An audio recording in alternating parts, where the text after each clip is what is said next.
Olá pessoal, turma do R, boa noite, Celestino de Souza. Estamos de volta com as nossas aulas. Vamos apresentar um vídeo aqui com a resolução das questões da última aula, da aula da semana anterior.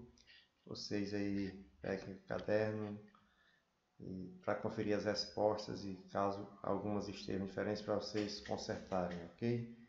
Então vamos lá. Eram 10 questões. A primeira questão perguntava o seguinte: os sólidos geométricos são divididos em dois grupos. Quais são esses grupos? E aqui nós temos alguns dos sólidos geométricos. E a primeira divisão que a gente pode fazer entre os sólidos geométricos é os que rolam e os que não rolam. Esses três aqui, cilindro, cone e esfera, se você soltá-los sobre uma superfície, eles vão rolar. Esses daqui, eles não vão rolar, então por isso são dois grupos, os corpos redondos e os poliedros, tá bom? Corpos redondos, faces arredondadas, poliedros, faces planas. Segunda pergunta: por que os sólidos geométricos também são chamados de figuras tridimensionais? Porque a grande maioria deles tem três dimensões: comprimento, altura e largura.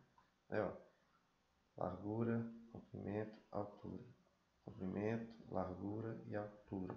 Então a grande maioria deles tem essas três dimensões, por isso, três dimensões, figuras tridimensionais. Terceira questão: qual é a condição para que um sólido geométrico faça parte do grupo chamado de corpos redondos? Ora, a condição é que ele role, Então a condição que eu coloquei aqui a condição é que ele tenha pelo menos uma face arredondada. No caso aqui a esfera ela é toda arredondada. Aqui o cone tem essa face arredondada e essa face plana. O cilindro tem uma parte superior e uma inferior que é plana, mas tem essa parte aqui da altura que é arredondada. Então a condição para que um sólido seja chamado de corpo redondo é que ele tenha uma face arredondada. Assim como, qual é a condição para que um sólido geométrico seja chamado de poliedro? A condição é que todas as suas faces sejam planas, como é o caso desse cubo, como é o caso desse paralelepípedo, como é o caso dessa pirâmide, ok? Questão 5. Quais os corpos redondos mais comuns e quais são as características de cada um deles? Os corpos redondos mais comuns são a esfera, o cone e o cilindro.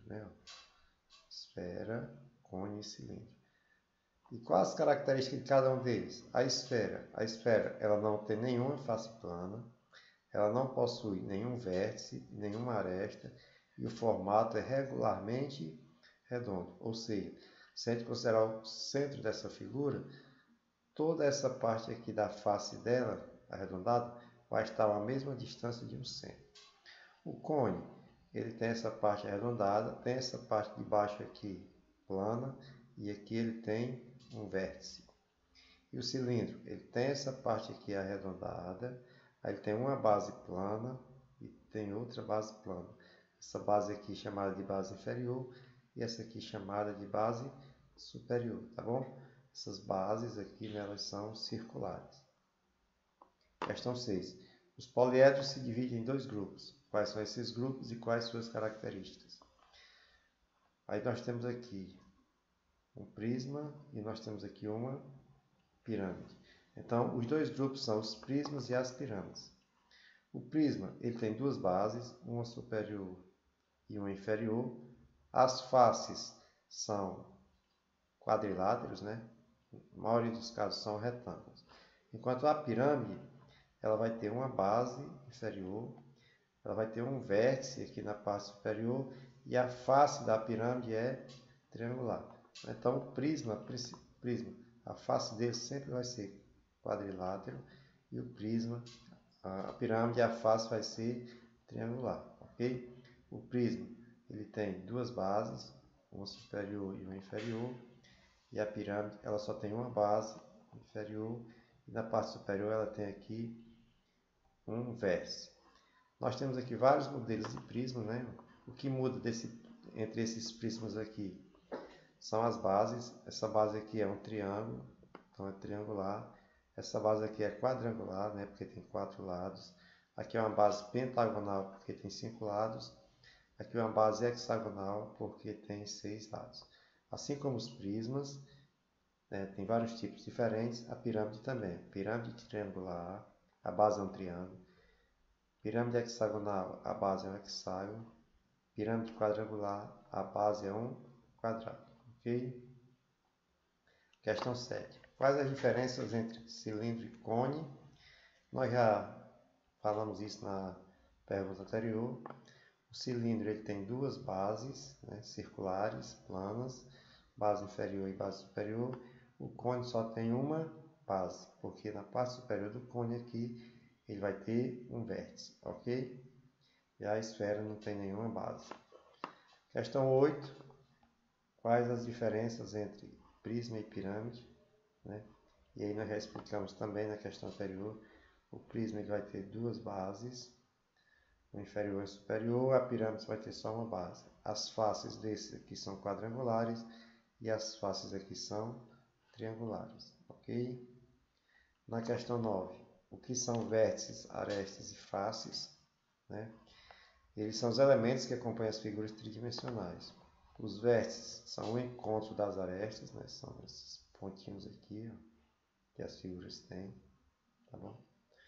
O cilindro não tem, a esfera também não tem, a pirâmide tem, o cone tem um vértice aqui. As arestas, né?